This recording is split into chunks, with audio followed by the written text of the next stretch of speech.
નમો લોહે સૌર્યંતામ નમો લોહે સૌર્યદામ નમો લોહે સૌર્યામ નમો લોહે સૌર્યામ નમો લોહે સૌત્રિકાળવતી સાવનમ ઓમકાર બિંદુ સંયુક્ત નિત્યમ જયંતિ યોગિન કામદમ મોક્ષદો શ્રી ઓંકારાય નમો નમઃ મંગલમ ભગવાન મંગલમ કુટુંબી મંગલમ કુંડારી જૈન્દ્રમોસ મંગલમ નમઃ સમય સારાય સ્વાનુભૂત્યા ચકાસ્તે ચિત્તવાય ભવાય સર્વમાં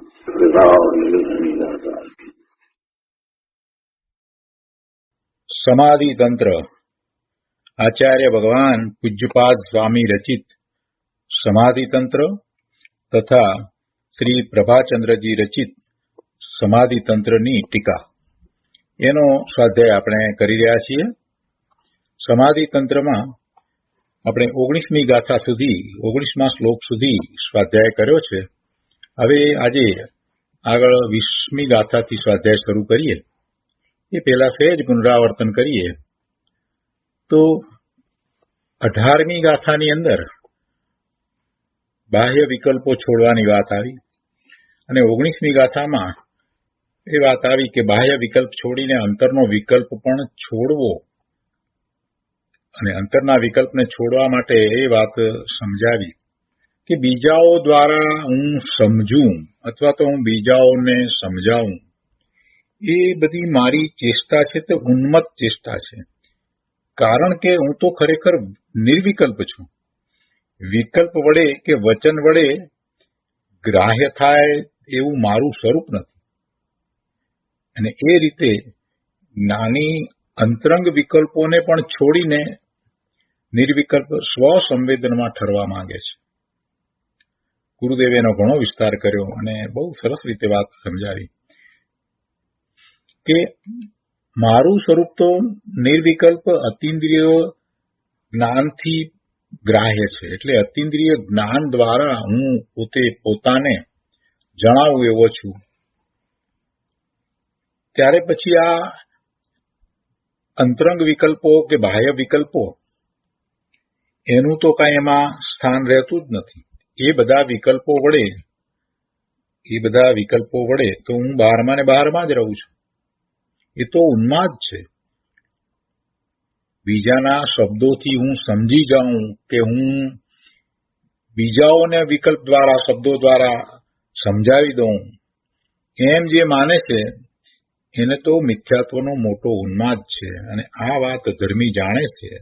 ધર્મી તો એ જ વાત જાણે છે કે મારું સ્વરૂપ તો જ્ઞાન સ્વરૂપ છે, આનંદ સ્વરૂપ છે અને હું જ્ઞાયક તત્વ છું. વિકલ્પોનો મારામાં પ્રવેશ નથી. વિકલ્પો દ્વારા હું પોતાને જણાતો નથી.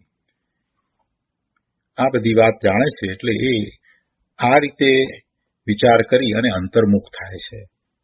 એ વાત એમાં આવી. હવે એ પછીથી આજે આપણે 20મી ગાથાથી શરૂ કરીએ છીએ.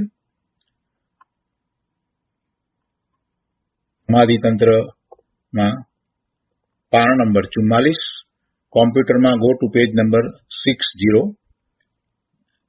શ્લોક 20. યદ ગ્રાહ્યમ ન ગૃહણાતિ ગૃહિતમ ન અપી મુંચતી જાનાતિ સર્વથા સર્વમ તત્ સંવેદ્યમ અસ્યમ અહમ. ગુજરાતીમાં ગાથા છે.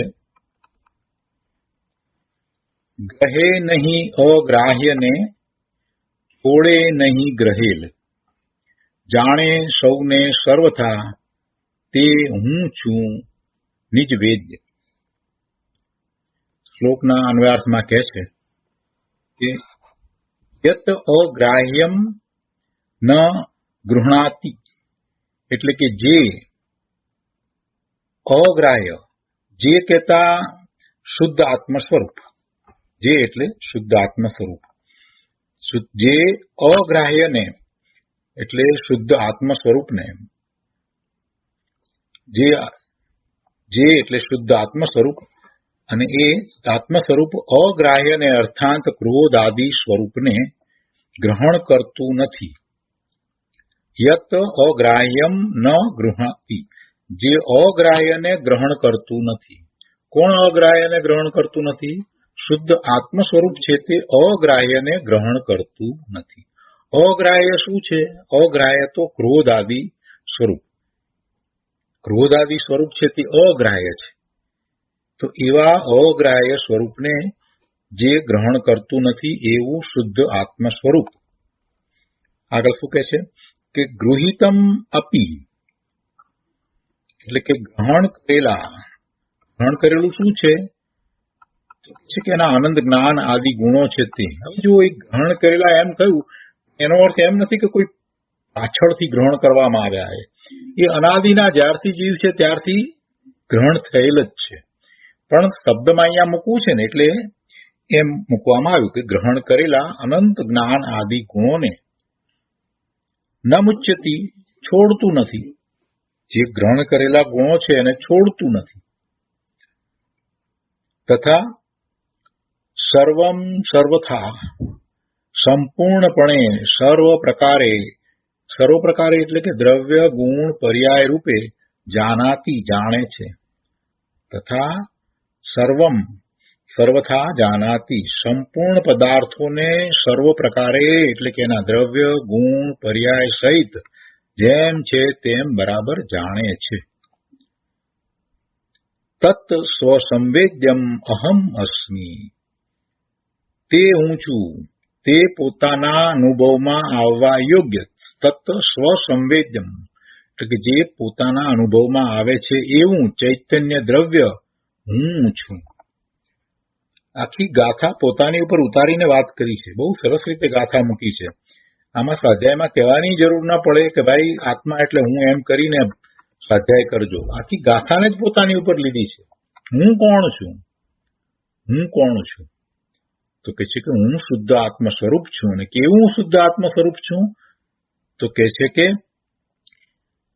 જે ક્રોધાદિ સ્વરૂપ અગ્રાહ્ય છે એને ગ્રહણ કરતું નથી, અને જે જ્ઞાન દર્શન આદિ અનંત ગુણ જે ગ્રહણ કરેલ છે એને છોડતું નથી. અને વળી કહે છે કે સર્વ એટલે સંપૂર્ણ બધા પદાર્થોને બધા પ્રકારે એટલે દ્રવ્ય ગુણ પર્યાય સહિત બરાબર જાણે છે. તે અનુભવમાં આવવા યોગ્ય ચૈતન્ય દ્રવ્ય હું છું.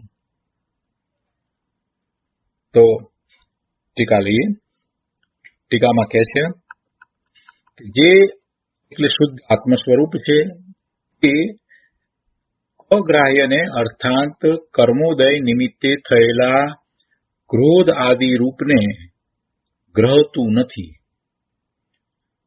શુદ્ધ આત્મ સ્વરૂપ છે તે અગ્રાહ્યને ગ્રહતું નથી. અગ્રાહ્ય શું છે? તો કે કર્મોદય નિમિત્તે, કર્મના ઉદયના નિમિત્તે આ જે ક્રોધ આદિ ભાવ થાય છે અથવા તો રાગ દ્વેષના જે ભાવ થાય છે એ બધા ભાવને ગ્રહતું નથી. એટલે તેને આત્મ સ્વરૂપપણે સ્વીકારતું નથી, ગ્રહતું નથી. એટલે એને આત્મરૂપે આત્મ સ્વરૂપપણે એને સ્વીકારતું નથી. શેને? ક્રોધ આદિ રૂપ ભાવો, આ કસાય ભાવ, આ વિભાવ ભાવ, શુભાશુભ ભાવ, બધા ભાવ જે કર્મના ઉદયના નિમિત્તે થતા ભાવો, એ બધા ભાવોને એ આત્માના સ્વરૂપ રૂપે સ્વીકારતું નથી, ગ્રહતું નથી. એને આત્મ સ્વરૂપ બનાવતું નથી. એને પોતાના સ્વરૂપમાં ભેગું ભેળવતું નથી. અને જે ગ્રહણ કરેલા અનંત જ્ઞાન આદિ સ્વરૂપને છોડતું જ નથી. એટલે ક્યારેય પણ એનો પરિત્યાગ કરતું નથી. પોતાના અનંત ગુણ છે, જ્ઞાન આદિ ગુણો છે એવું પોતાનું સ્વરૂપ છે, તો એને એ છોડતું નથી. અને આ પરના નિમિત્તે થયેલા પોતાના જ વિભાવ ભાવો એને એ ગ્રહતું નથી. ગમે તેવા કસાયના ભાવ થયા હોય પણ એ આત્મામાં જતા જ નથી. એવું મારું પોતાનું જ્ઞાન સ્વરૂપ છે. એટલે આગળ કહે છે કે આવા સ્વરૂપ વાળું શુદ્ધ આત્મ સ્વરૂપ છે. અને એ શું કરે છે? તો કે જાણે છે. અને શું જાણે છે? તો કે છે કે સર્વ ચેતન યા અચેતન વસ્તુને જાણે છે. અને કેવી રીતે જાણે છે? તો કહે છે કે સર્વથા, સંપૂર્ણપણે, અર્થાત દ્રવ્ય, પર્યાય આદિ સર્વ પ્રકારે જાણે છે. સર્વ પદાર્થોને એના દ્રવ્ય, ગુણ, પર્યાય સહિત જાણે છે. તેથી આવું સસંવેદ્ય સ્વરૂપ, એટલે કે જે સસંવેદનથી પોતાને ગ્રહાય છે, પકડાય છે, પ્રસિદ્ધ થાય છે, અનુભવાય છે, તે હું છું, તે હું આત્મા છું.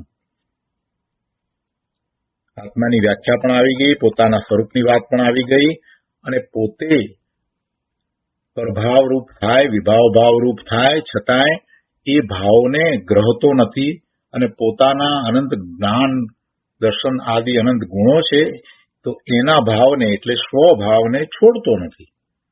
સ્વભાવને છોડતો નથી, પરભાવને ગ્રહતો નથી, અને છતાંય એ સર્વને જાણવા વાળો છે, સર્વને પૂર્ણપણે જાણે છે. પણ જો જાણવું એટલે કાંઈ પરભાવે થવું એવો અર્થ નથી થતો.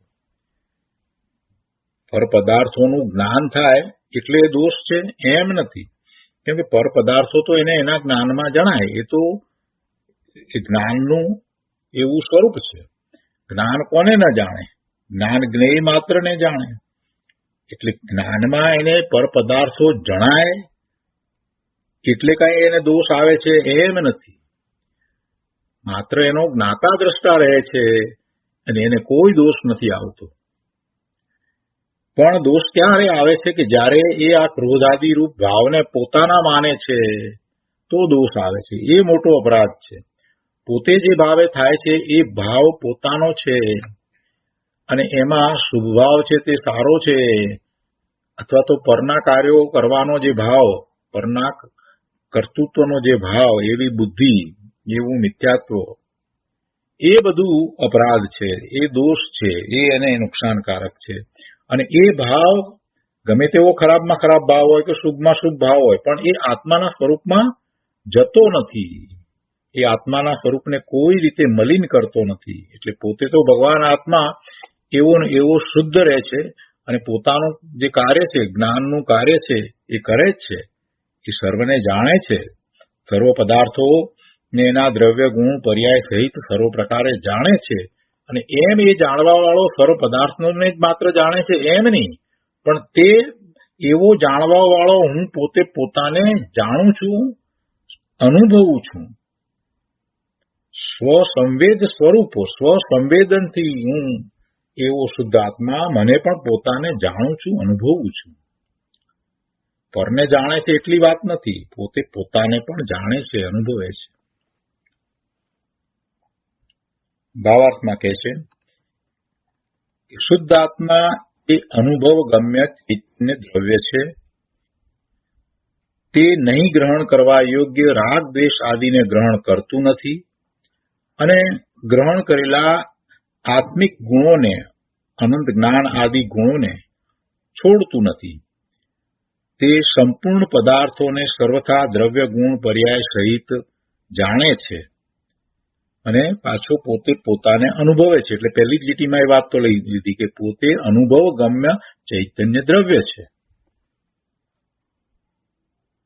હવે આ જ પ્રકારની ગાથા નિયમસારમાં પણ છે.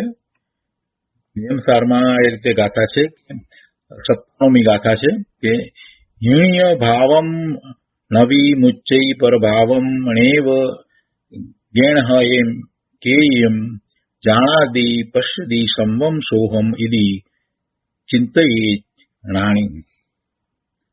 અને એનો અર્થ અહીંયા લીધો છે, જે નિજ ભાવને છોડતો નથી. નિજ ભાવ, પોતાનો ભાવ, સ્વભાવ, જે સ્વભાવને છોડતો નથી, કાંઈ પણ પરભાવને ગ્રહતો નથી, સર્વને જાણે દેખે છે, તે હું છું, એ જ્ઞાન ચિંતવે છે.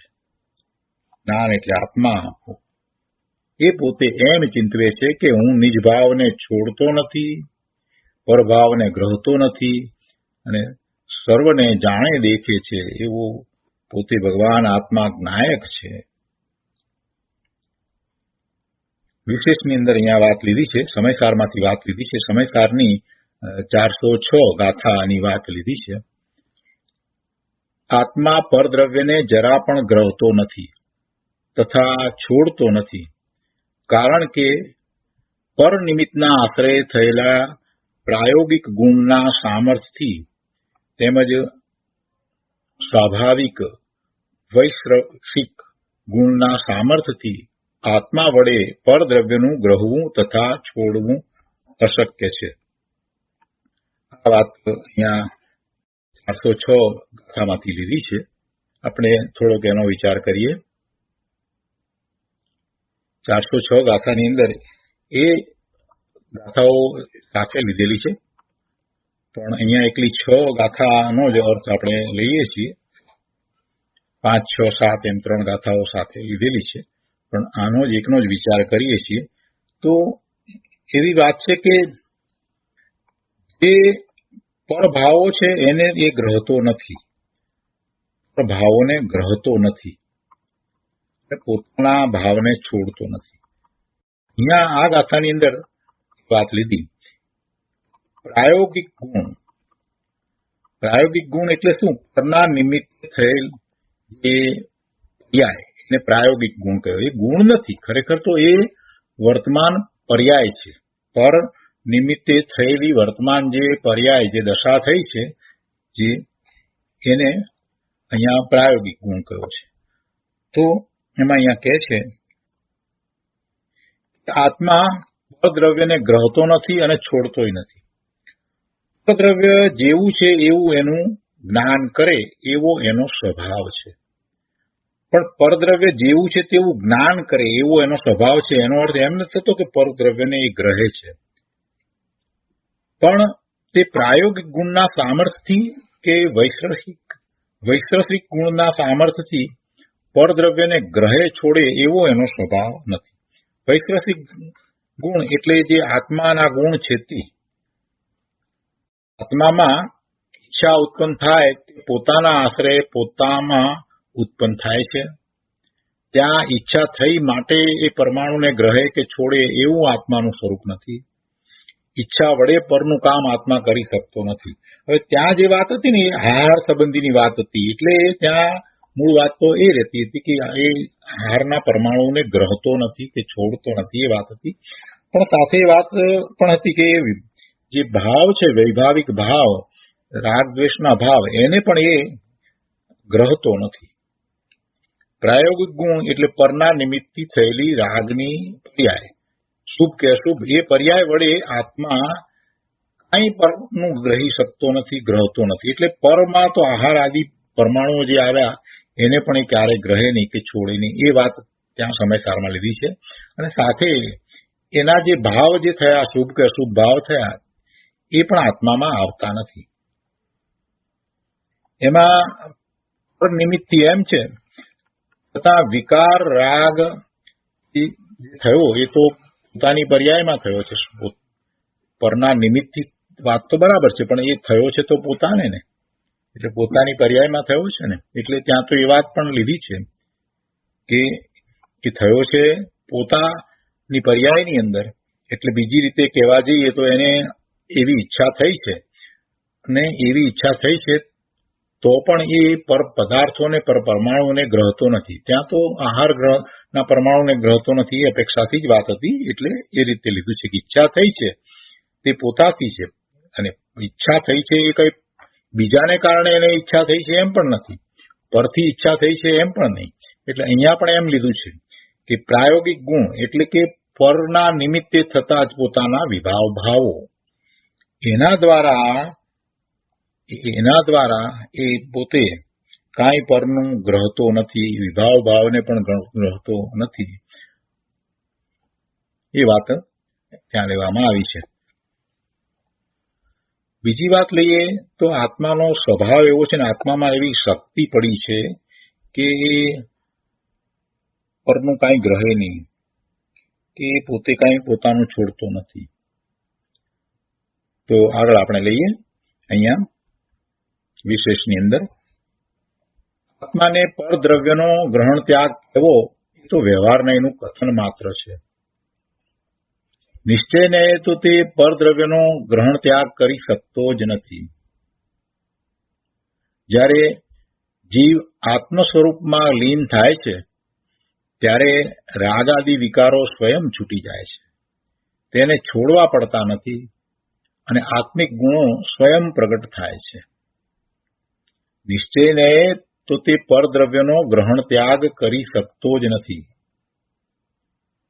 ત્યાગ ઉપાદાન શૂન્યત્વ શક્તિ એવી એક શક્તિ આત્મામાં પડી છે.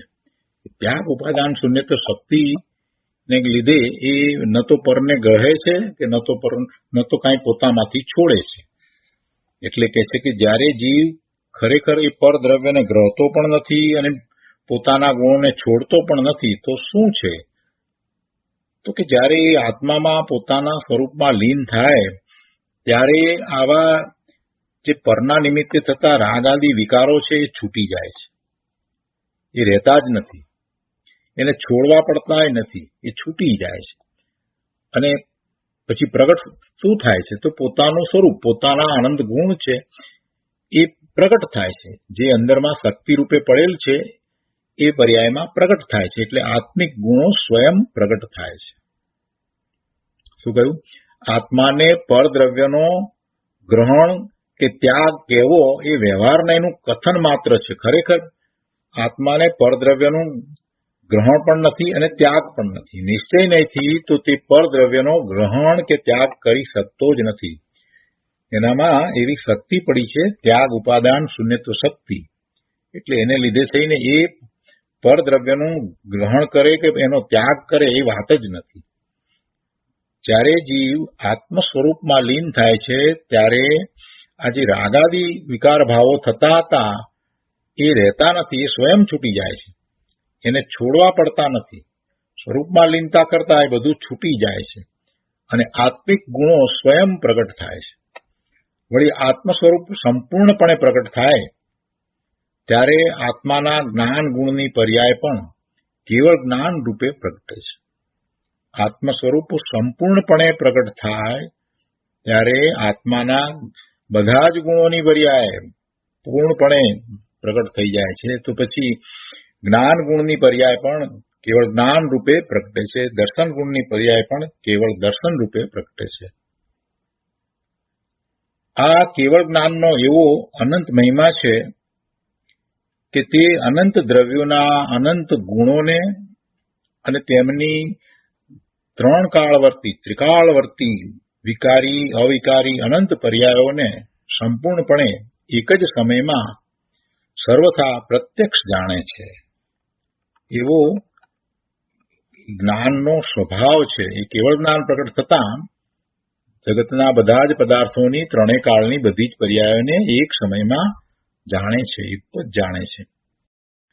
જ્ઞાન પર પદાર્થોને જાણે છે એમ કહેવું તે પણ વ્યવહારના એનું કથન છે. કેમ કે એને પરમાં શું જાણવું છે? ભગવાન આત્મા પોતે પોતાના સ્વભાવમાં સ્થિર થઈ જાય પછી પરને જાણે એવો કોઈ વિકલ્પ છે? એવો વિકલ્પ તો છે નહીં. તો પછી પરને જાણે કેવી રીતે? એ પ્રશ્ન જ નથી. પોતે પોતાના સ્વરૂપમાં સ્થિર થાય છે અને કેવળ જ્ઞાન થયું છે, હવે કોઈ વિકલ્પ છે નહીં, તો પછી પરને જાણવાની વાત ક્યાંથી રહી? તો ભાઈ એ તો એવું કેવળ જ્ઞાનનું મહાત્મ્ય દર્શાવવું છે એટલે એ વાત કરવામાં આવે છે. જ્ઞાન પર પદાર્થોને જાણે છે એમ કેવું તે પણ વ્યવહારને એનું કથન છે. વાસ્તવમાં તો આત્મા પોતાને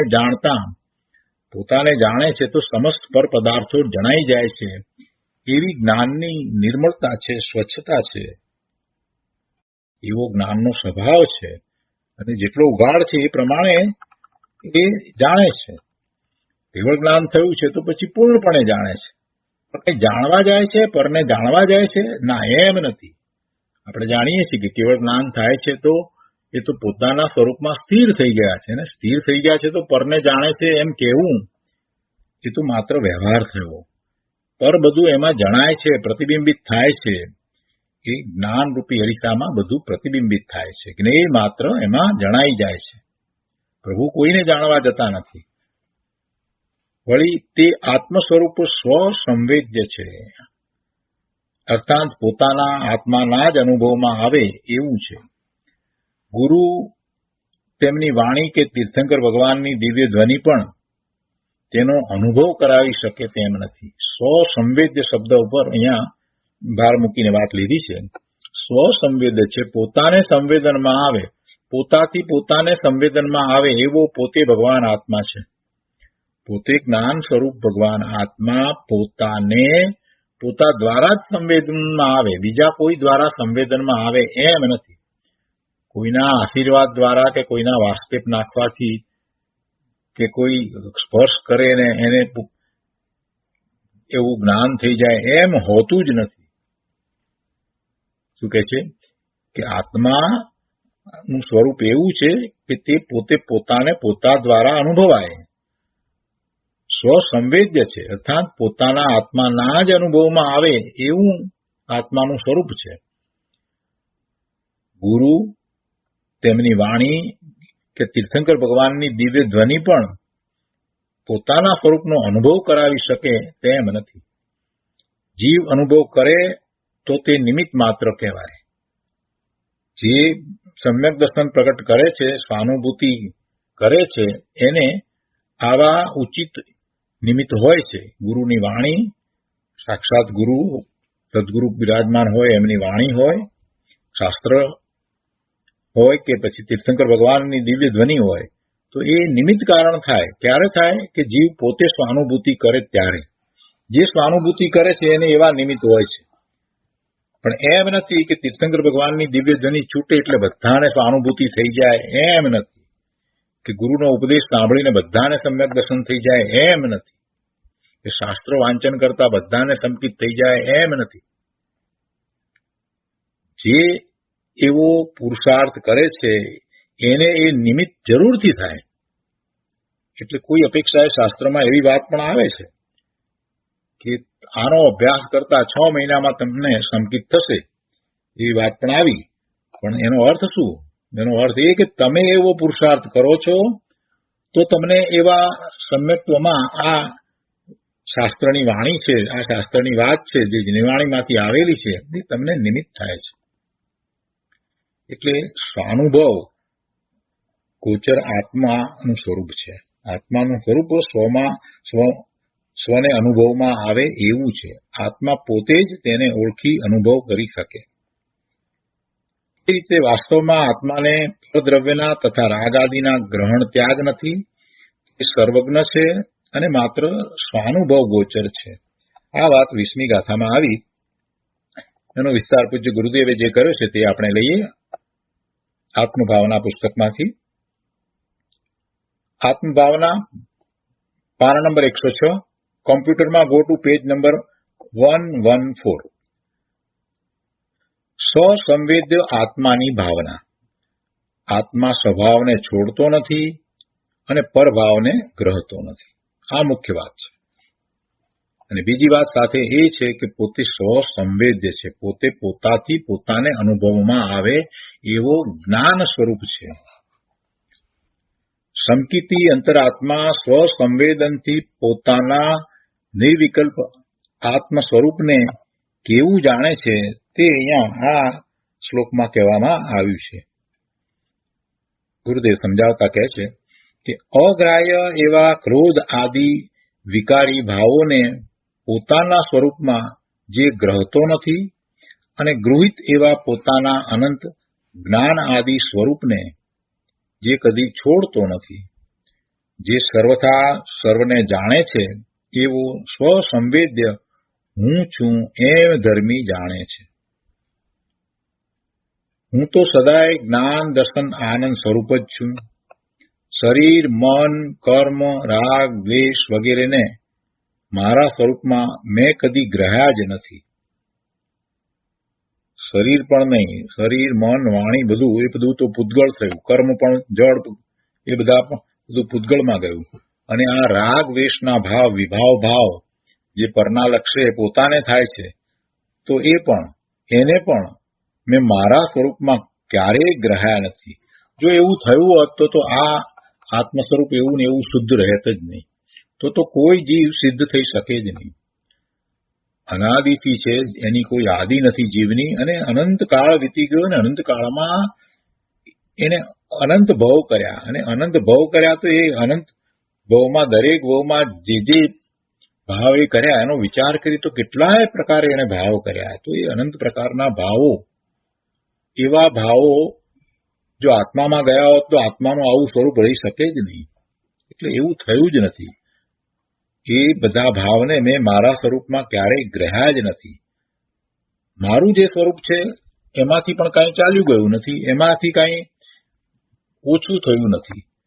મારા જ્ઞાન સ્વરૂપથી જે બીજા બધા ભાવો એને તો મેં ગ્રહ્યા નથી, વળી મારા જ્ઞાન સ્વરૂપ ભગવાન આત્મામાંથી કોઈ વાત ચાલી ગઈ નથી. એવું જ જળવાઈ રહ્યું છે કે મારા જ્ઞાન સ્વરૂપથી એ બધા ભાવો તો જુદા ને જુદા જ છે.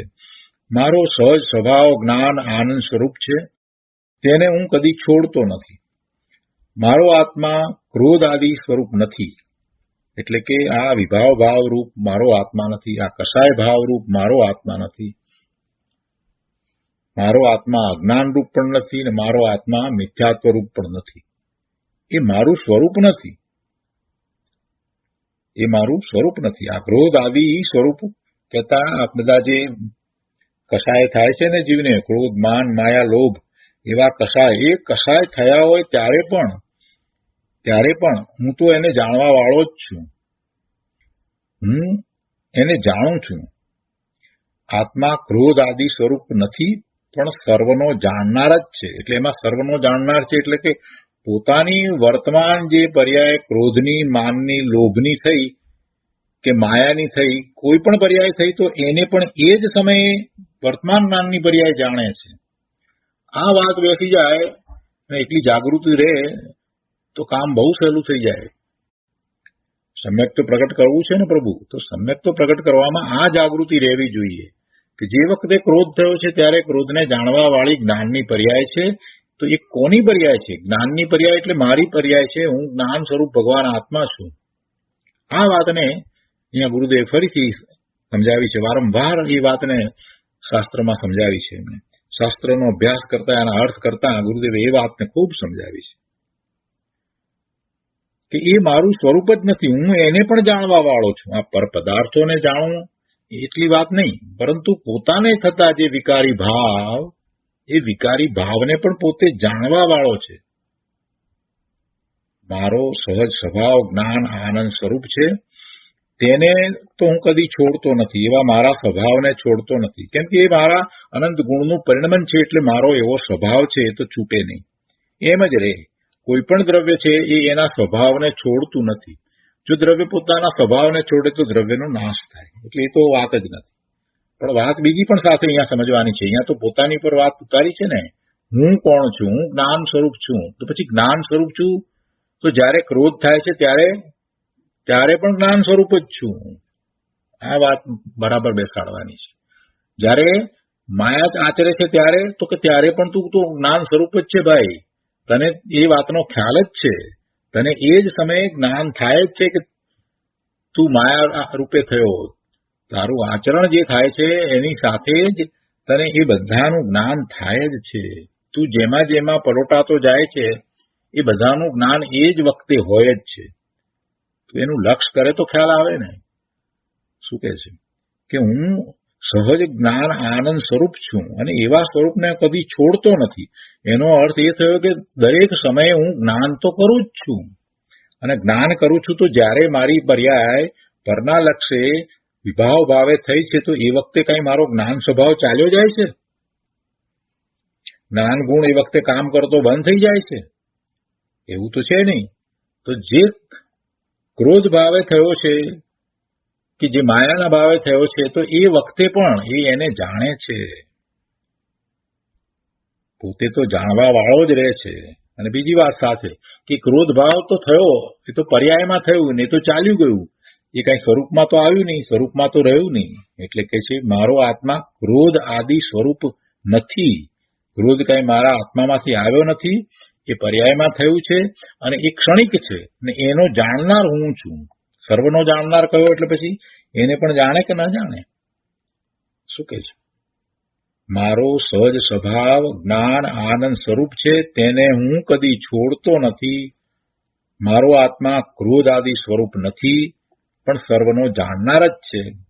આવો આત્મા જ હું છું એમ અંતરાત્મા પોતાના સ્વસંવેદનથી અનુભવે છે. આવું જ શ્રદ્ધાન હોય.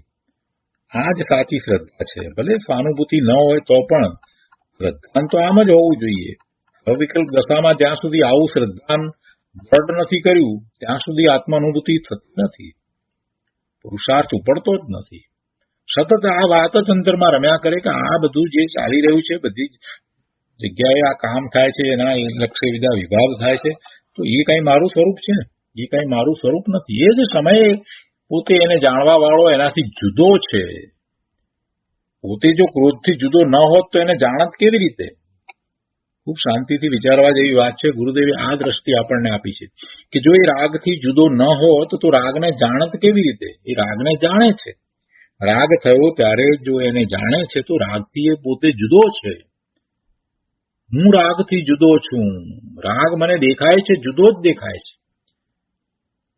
હું રાગ સ્વરૂપ ક્યારેય હતો નહીં. અને રાગ ચાલ્યો જાય છે એમ પણ એ પોતે પોતાને જાણે છે, જુએ છે, સમજે છે કે આ રાગ ચાલ્યો ગયો. ક્રોધ હતો, ક્રોધ ઘટી ગયો. ક્રોધ પણ ચાલ્યો ગયો, શમી ગયો. એમ પણ એ જુએ છે, જાણે છે. જો સમકીર્તિના કેવા ભાવ હોય છે એની અહીંયા તો વાત કરી છે. સમકીર્તિનો આત્મા એને કેવા ભાવ હોય એની વાત કરી છે. સમકીર્તિ પોતાના આત્માને શરીર રૂપે કે રાગ રૂપે માનતો નથી, પણ જ્ઞાયક સ્વરૂપ જ માને છે. આત્મા ગૃહિત એવા પોતાના સહજ જ્ઞાન આદિ સ્વરૂપને છોડતો નથી. અહીંયા જ્ઞાન આદિને ગૃહિત ગયા એટલે પાછળથી ગ્રહવામાં આવ્યા એવો અર્થ નથી. એનો અર્થ એમ નથી કે તેને આત્માએ નવા ગ્રહણ કર્યા એવો અર્થ નથી. ગૃહિત શબ્દનો અર્થ એવો નથી કરવાનો કે પાછળથી ગ્રહણ કરવામાં આવ્યા છે, એમ નથી. આત્મા પહેલા હતો અને પછી આ જ્ઞાન આદિ ગુણોને ગ્રહ્યા એવો અર્થ નથી. જ્યારથી આત્મા છે ત્યારથી જ છે. અનાદિથી જ આત્મા તે જ્ઞાન આદિ સ્વરૂપ જ છે. તો તે સ્વરૂપથી આત્મા કદી છૂટતો નથી, ચ્યુત થતો નથી અને ક્રોધાદિ સ્વરૂપ થતો નથી. ક્રોધ થાય પણ સ્વરૂપ ક્રોધવાળું થઈ જતું નથી. સ્વરૂપ તો ત્રિકાળ જ્ઞાન સ્વરૂપ જ રહેશે, આનંદ સ્વરૂપ જ રહેશે. ક્રોધાદિ સ્વરૂપ કદી થઈ જતો નથી. એટલે શું કે એનું જે ત્રિકાળ શુદ્ધ સ્વરૂપ છે એ ક્રોધવાળું, માયાવાળું, માનવાળું, લોભવાળું કે નવ પ્રકારના નવ કસાય કયા એના વાળું થતું નથી. ક્ષણિક પર્યાયમાં ક્રોધ આદિ છે, પણ તે પર્યાય જેટલો જ આત્મા એમ સમકીર્તિ માનતો નથી. પર્યાય છે, વર્તમાન પર્યાયમાં ક્રોધ છે, તો એ પોતે ક્રોધના ભાવે થયો એવી પોતાની જ પર્યાય થઈ છે.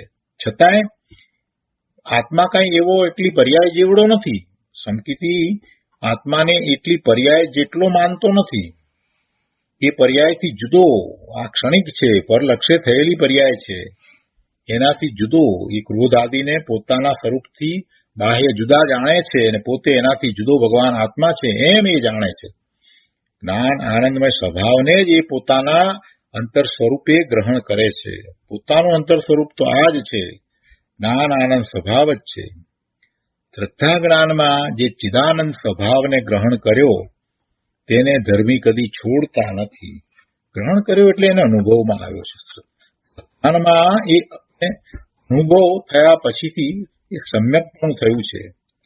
શ્રદ્ધા પહેલા વિકલ્પ રૂપે હતી કે પોતે ભગવાન આત્મા ચિદાનંદ સ્વભાવમય છે, ને હવે જયારે એને અનુભૂતિ થઈ તો એ સમકીર્તિ થયો એવો એ ધર્મી જીવ પછી એ જે માન્યતા પોતાની શ્રદ્ધા હતી એ સમ્યક થઈ તો હવે એ અન્ય પ્રકારે વિપરીતપણે શ્રદ્ધા કરતો જ નથી અને ક્રોધાદિને પોતાના સ્વરૂપમાં એકમેક માનીને કદી એ ગ્રહણ કરતો નથી.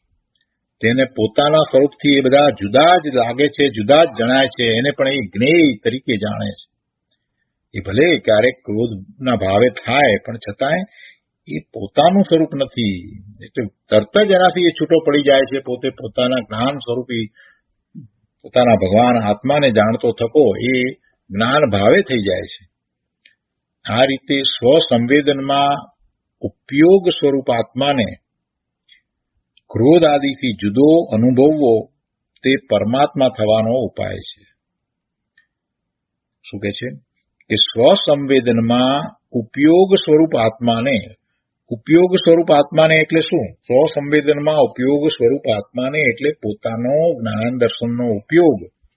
એ ઉપયોગમાં જે આવે છે, જ્યાં ઉપયોગ લઈ જતા જે અનુભવમાં આવે છે એવા આત્માને એ જ સંવેદન થાય છે. તો શું છે? તો કે જ્યાં ઉપયોગ લઈ ગયા છે, જ્યાં ઉપયોગને જોડ્યો છે, એટલે કે ઉપયોગ શુદ્ધ થયો છે, ત્યારે એ પોતાને અનુભવમાં આવે છે. તો કેવો અનુભવમાં આવે છે? તો કે સર્વ વિભાવ ભાવોથી જુદો અનુભવમાં આવે છે. પોતાને જે કઈ ભાવ પરના લક્ષ્ય થતા હતા એ એક પણ ભાવ ત્યાં ઉભા રહેતા નથી. એટલે સ્વસંવેદનમાં ઉપયોગ સ્વરૂપ આત્માને ક્રોધ આદિથી જુદો અનુભવવો તે પરમાત્મા થવાનો ઉપાય છે. બીજી રીતે વાત કરી છે ગુરુદેવ, મૂળ વાત તો એ જ કરી છે. વધારે સ્પષ્ટતા કરતા અહીંયા કહે છે, મારો આત્મા ઉપયોગ સ્વરૂપ છે, તે ઉપયોગમાં જ છે અને ક્રોધ આદિમાં નથી. ઉપયોગની અપેક્ષાથી વાત લીધી છે. ઉપયોગ ઉપયોગમાં જ છે, ક્રોધાદિમાં નથી. અને ક્રોધાદિમાં છે. હું જ્ઞાન સ્વરૂપ છું. જ્ઞાન દર્શનના ઉપયોગ તો જ્ઞાન દર્શનના ઉપયોગ તરીકે જ રહે છે. એ ક્રોધરૂપ થતા જ નથી. જો જ્ઞાન દર્શનના ઉપયોગ ક્રોધરૂપ થઈ જાય તો પછી જાણશે કેવી રીતે? મારો આત્મા ઉપયોગ સ્વરૂપ છે, તો તે ઉપયોગમાં જ છે. પોતે જ્ઞાન સ્વરૂપ ભગવાન આત્મા છે, તો જ્ઞાન સ્વરૂપ છે, તો જ્ઞાન તો ઉપયોગ સ્વરૂપ છે. એ જ્ઞાનનો ઉપયોગ, જે જાણવા વાળો ઉપયોગ છે, એ ક્રોધરૂપ થતો જ નથી. જો એ જ્ઞાન ઉપયોગ ક્રોધરૂપ થઈ જાય તો પછી જાણવા વાળો કોણ રહેશે?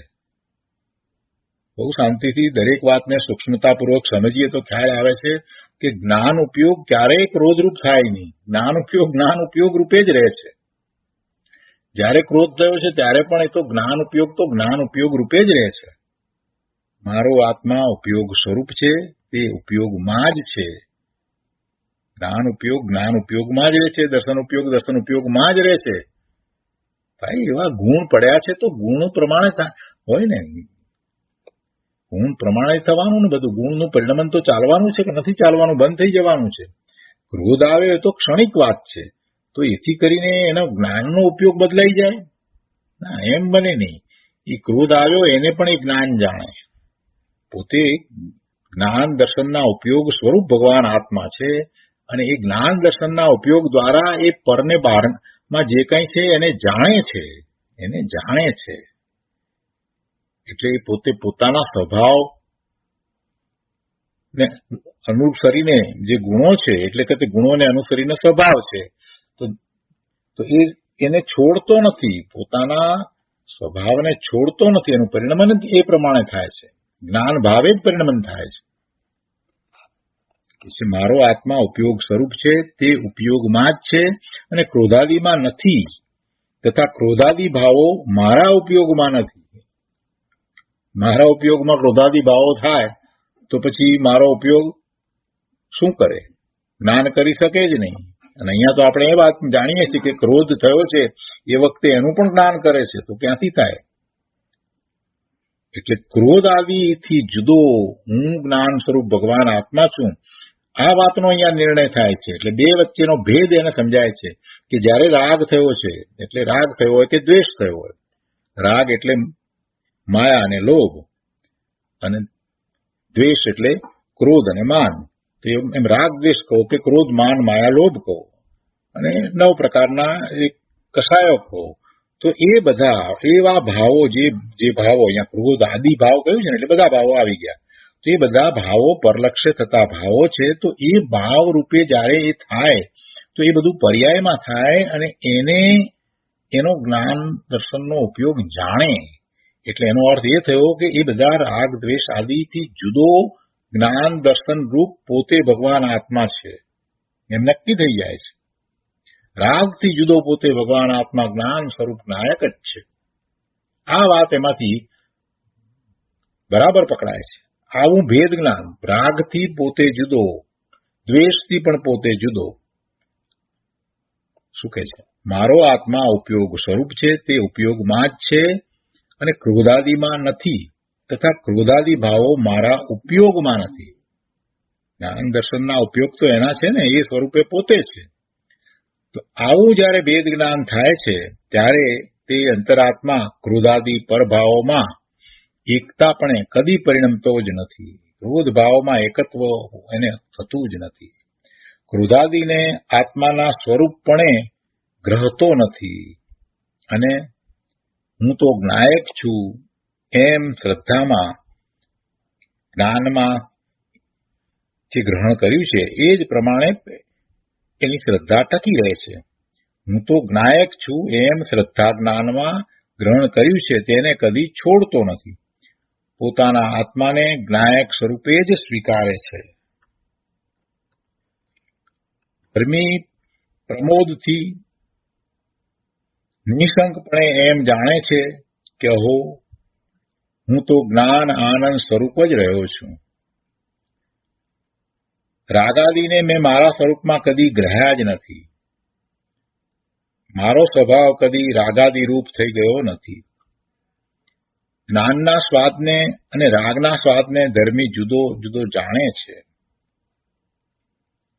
શુદ્ધ જ્ઞાયક સ્વરૂપમાં રાગાદી પરભાવોને કદી એકપણે તે સ્વીકારતો નથી. પોતે શુદ્ધ જ્ઞાયક સ્વરૂપ છે, એની અંદર આ રાગાદીના જે ભાવ એને તો પરભાવ કયા છે, તો એ પરભાવને પોતારૂપ એ સ્વીકારતો નથી. શરીરને ગ્રહે કે છોડે, કર્મોને ગ્રહે કે છોડે, રાગાદીને ગ્રહે કે છોડે એવો આત્માનો સ્વભાવ નથી. જેમ શરીર જુદું છે, પર છે, દ્રવ્ય જુદું છે, કર્મો જુદા છે, એને એ ગ્રહતો નથી કે છોડતો નથી, એવી રીતે આ રાગાદી જે છે એ એનો ભાવ છે છતાં પણ એને પણ એ ગ્રહતો નથી. જે ગ્રહતો નથી તેને છોડવાનો ક્યાં પ્રશ્ન જ છે? ગ્રહતો નથી એટલે કે એના સ્વરૂપમાં એ ગ્રહતો નથી, એના સ્વરૂપમાં એ જતા નથી. સ્વરૂપમાં આમાંનું કાંઈ પહોંચતું નથી. શરીર, કર્મ કે આ વિભાવ ભાવ, શુભાશુભ ભાવ, રાગાદીના ભાવ, એ ભાવો આત્માના સ્વરૂપમાં પહોંચતા જ નથી. એવો આત્માનો સ્વભાવ છે. આત્માનો સ્વભાવ તો સ્વસંવેદનથી ગ્રાહ્ય, સ્વસંવેદન દ્વારા પોતાને અનુભવમાં આવે, જણાય, પ્રસિદ્ધિ પામે, ખ્યાલમાં આવે એવો છે. આત્માનો સ્વભાવ તો સ્વસંવેદનથી ગ્રાહ્ય એવો જ્ઞાન આનંદ રૂપ જ છે. શરીર આદિને હું છોડું એમ માનનારે તે શરીર આદિને પોતામાં ગ્રહેલા માન્યા છે, અને એ તો વિભ્રમ છે. કોઈ એમ કે હું શરીરને છોડું તો ભાઈ તે શરીરને પકડ્યું હોય તો છોડવાનો પ્રશ્ન થાય ને. જેની માન્યતા હજી એમ છે કે શરીર આદિને હું છોડું તો એનો અર્થ એમ થયો કે એને મંદિરમાં એમ છે કે શરીરને પોતે ગ્રહ્યું હતું ને હવે એ છોડે, તો એ તો ઊંધી માન્યતા છે, વિભ્રમ છે, મિથ્યાત્વ છે. અને એ જ પ્રમાણે બહારના આશ્રય ઇન્દ્રિયો વગેરેથી જ્ઞાનનું ગ્રહણ થાય, પરના આશ્રય ઇન્દ્રિયો દ્વારા જ્ઞાનનું ગ્રહણ થાય એમ જે માને એ પણ એના જેવો જ અમિત છે. એટલે કહે છે કે એમ જે માને છે તેણે પણ પોતાના આત્માને જ્ઞાન આનંદ સ્વરૂપ નથી માન્યો, એને પણ ભ્રાંતિ જ છે. પરથી પોતાને જ્ઞાન થાય એવું માનનારને પણ ભ્રાંતિ જ છે. કેમ કે જ્ઞાન તો પોતાનો સ્વભાવ છે. અને જો એમ માને કે પરના આશ્રયે ઇન્દ્રિયો દ્વારા જ્ઞાનનું ગ્રહણ થાય તો એનો અર્થ એમ થયો કે પોતે જ્ઞાન સ્વરૂપ છે, એને તો એ માનતો જ નથી. એને પોતાના જ્ઞાન આનંદ સ્વરૂપને જાણ્યું નથી અને એની એ શ્રદ્ધા પણ થઈ નથી. જ્ઞાનને પોતાથી જુદું માન્યું છે એટલે છોડી દીધું છે, બહિરાત્મા છે. ધર્મી તો જાણે છે કે મેં શરીર આદિને મારામાં કદી ગ્રહ્યા જ નથી, અને શરીર આદિને જે મારામાં મેં ગ્રહ્યા જ નથી તો પછી હું એને છોડું એ વાત જ ક્યાં રહી. તેમજ મારા જ્ઞાન આદિ સ્વરૂપને મેં કદી છોડ્યું જ નથી કે તેને બહારથી ગ્રહણ કરવું. જ્ઞાન આદિ સ્વરૂપ તો પોતાનું એમને એમ રહ્યું છે, એને છોડ્યું જ નથી તો પછી બહારથી કંઈ જ્ઞાનને ગ્રહણ કરવાનો પ્રશ્ન જ ઉપસ્થિત થતો નથી. પોતે જ્ઞાન સ્વરૂપ છે એવું સ્વીકાર થયા પછીથી બહારમાંથી જ્ઞાન કાંઈક લેવાનું હોતું જ નથી. પોતામાં જ જ્ઞાન ગુણ છે, એનું પરિણમન છે, પોતે સર્વજ્ઞ સ્વભાવી ભગવાન આત્મા છે. એને બહારમાંથી કાંઈ જ્ઞાન કરવાનું હોતું જ નથી. જ્ઞેય માત્રને એ જાણે છે, પણ જ્ઞાનની વાત કહીએ તો પોતે જ્ઞાન સ્વરૂપ ભગવાન આત્મા છે. એને બહારમાં પરના આશ્રય કાંઈ જ્ઞાન કરવાનું થાય, ઇન્દ્રિયો દ્વારા જ્ઞાન કરવાનું થાય એમ છે જ નહીં. એટલે બહારથી એ કાંઈ ગ્રહણ કરે એમ છે જ નહીં. એ પરિપૂર્ણ છે. પોતે ભગવાન આત્મા જ્ઞાન આનંદ સ્વરૂપ પરિપૂર્ણ છે. એને બહારમાંથી કાંઈ પ્રાપ્ત કરવાનું પણ નથી. એ અપેક્ષાથી અહીંયા વાત લીધી છે કે મેં કાંઈ છોડ્યું જ નથી, મારા સ્વરૂપમાંથી કાંઈ છોડ્યું જ નથી. હું જ્ઞાનાદિ સ્વરૂપ છું અને એને મેં ક્યારેય છોડ્યું જ નથી.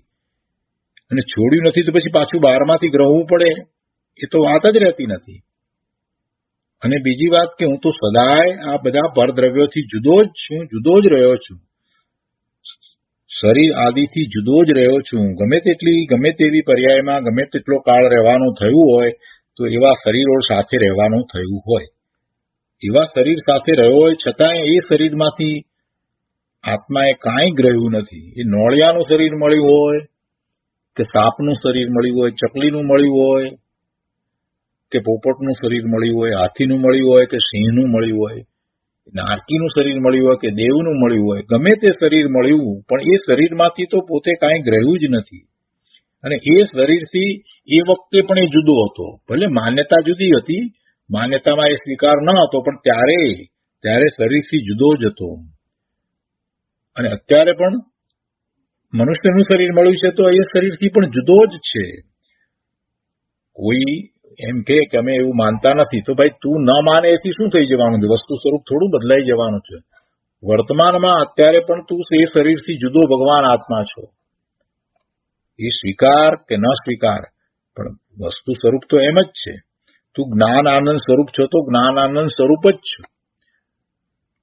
તારા જ્ઞાન દર્શનના ઉપયોગ દ્વારા તું સતત તને પરના લક્ષ્ય થતા જે વિભાવ થાય છે એને તું જાણવા વાળો છો. અને આ બધા પરદ્રવ્યો, શરીર, કર્મ અને પરના લક્ષ્ય થતા ભાવો, એનાથી જુદો તું જ્ઞાન સ્વરૂપ ભગવાન આત્મા છો. એટલે તો ગુરુદેવે આ વાત બહુ સરસ રીતે સમજાવી. ઉપયોગની વાત એટલા માટે જ સમજાવી. શું કહ્યું? ઉપયોગની વાતમાં બહુ સરસ રીતે વાત કરી. આ જ્ઞાન દર્શનનો ઉપયોગ છે એ ક્યારેય ક્રોધરૂપ થયો નથી. એ જ્ઞાન રૂપે જ રહ્યો છે. એનો ઉપયોગ ક્રોધ રૂપે થયો જ નથી. અને ક્રોધ કાંઈ જ્ઞાન રૂપ થયો નથી. બંને તદ્દન જુદા જ રહ્યા છે. આટલી વાતને બરાબર જો સમજે તો કલ્યાણ થઈ જાય એવી વાત ગુરુદેવે અહીંયા કરી દીધી છે. સુગાણીજીને આ વાત પકડાઈ ગઈ કે મારો આત્મા ઉપયોગ સ્વરૂપ છે. ઉપયોગ સ્વરૂપ છે એટલે પોતે જ્ઞાન દર્શનના ઉપયોગ સહિત છે ને, એટલે એમ ઉપયોગ સ્વરૂપ થયો.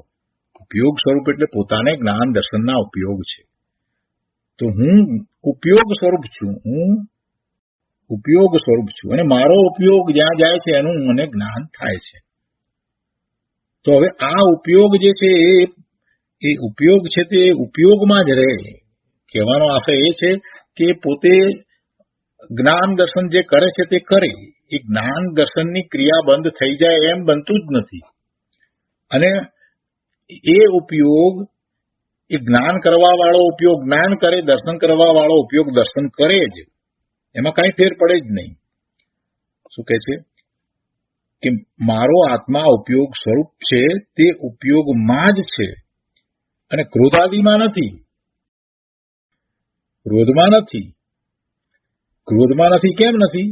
કેમ કે એ ક્રોધને જાણે છે, ક્રોધનું જ્ઞાન કરે છે ને.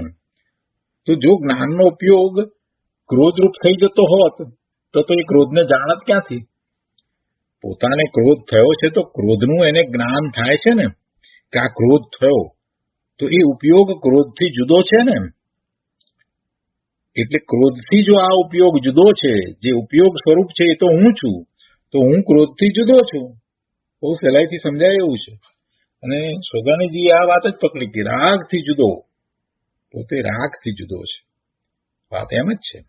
વળી અહીંયા તો બીજી વાત સાથે લીધી ગુરુદેવે કે ક્રોધ આદિ ભાવો મારા ઉપયોગમાં નથી.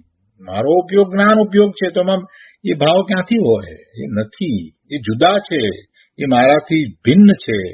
આમ ભેદ જ્ઞાન કરવાનું છે. વર્તમાન જ્ઞાનની પર્યાય આ બધાને જાણે છે. જ્યાં જ્યાં એની દ્રષ્ટિ થાય, બીજાની સાથે જોડાય, પરનું જ્ઞાન કરે છે, એ વખતે પણ પોતે ભગવાન આત્મા છે એ વાત સુધી પહોંચી શકાય એવું સરળ છે. આ તો જરાક ઊંડો ઉતરે ને તો બધું ખ્યાલમાં આવે એવું છે. પોતે આ જ્ઞાન કરી રહ્યો છે તો જ્ઞાનમાં એ જણાયું, પણ જ્ઞાનમાં જણાયું તો જ્ઞાન જે છે તે જ્ઞાન સ્વભાવે રહીને જણાયું છે કે વિભાવ ભાવે થઈને જણાયું છે? જ્ઞાને જાણ્યું કેવી રીતે? જ્ઞાને પોતાના જ્ઞાન સ્વભાવને છોડ્યો તો જાણત જ નહીં. જ્ઞાનમાં પર પદાર્થો જણાયા, પર જ્ઞેયો જણાયા, તો કેવી રીતે જાણ્યા? પોતે જ્ઞાન સ્વભાવે રહ્યો તો જાણ્યા. જ્ઞાન સ્વભાવને છોડીને પેલા પરના ભાવે થયો છે? નથી થયો. એટલે તો આપણે વાત પણ સાથે ને સાથે સમજીએ છીએ ને કે જ્ઞાન હંમેશા જ્ઞાન આકાર જ રહે છે, જ્ઞેય આકાર થતું જ નથી. જ્ઞાન જ્ઞેય આકાર થયું એમ કહેવું એ તો વ્યવહારના એનું કથન છે. નિશ્ચયથી તો જ્ઞાન આકારે જ રહે છે. જ્ઞાન આકારે રહે છે એટલે પોતે જ્ઞાન સ્વભાવને છોડતું નથી. જ્ઞાન જ કરે છે. પરનું જ્ઞાન કરે છે, પણ કાંઈ પરરૂપ થતું નથી. પરની મલિનતા જ્ઞાનમાં આવતી નથી. ક્રોધ થયો છે તો ક્રોધનું પણ જ્ઞાન થયું. એટલે એ જ્ઞાન જે થાય છે તો એ જ્ઞાનનો એવો સ્વભાવ છે. જ્ઞાન ઉપયોગાત્મક છે. જ્ઞાન કેવી રીતે થાય છે કે જ્યાં જેનું જ્ઞાન કરે છે ત્યાં એનો ઉપયોગ કયો છે. એટલે જ્ઞાન સ્વભાવ જે છે એનો એ ઉપયોગ આત્મક સ્વભાવ છે. એ ઉપયોગ, એ જ્ઞાનનો ઉપયોગ ક્યારેય, એ જ્ઞાનનો ઉપયોગ જે છે તે ક્યારેય પોતાના જ્ઞાન સ્વભાવને છોડીને એ ક્રોધ ભાવે થયો જ નથી. મારો આત્મા ઉપયોગ સ્વરૂપ છે, તે ઉપયોગમાં જ છે ને ક્રોધ આદિમાં નથી, તથા ક્રોધ આદિ ભાવો મારા ઉપયોગમાં નથી. એટલે હું જ્ઞાન કરવા વાળો ભગવાન આત્મા ક્રોધ આદિથી જુદો જ છું. આ વાત બહુ સરસ રીતે અહીંયા પણ ગુરુદેવે સ્પષ્ટ કરી દીધી છે. અને છેલ્લે અહીંયા બધી વાત કરે છે કે હું તો સદાય શરીરથી જુદો જ રહ્યો છું અને મારા જ્ઞાન આનંદ સ્વરૂપમાં સદા એકમેક રૂપે જ રહ્યો છું.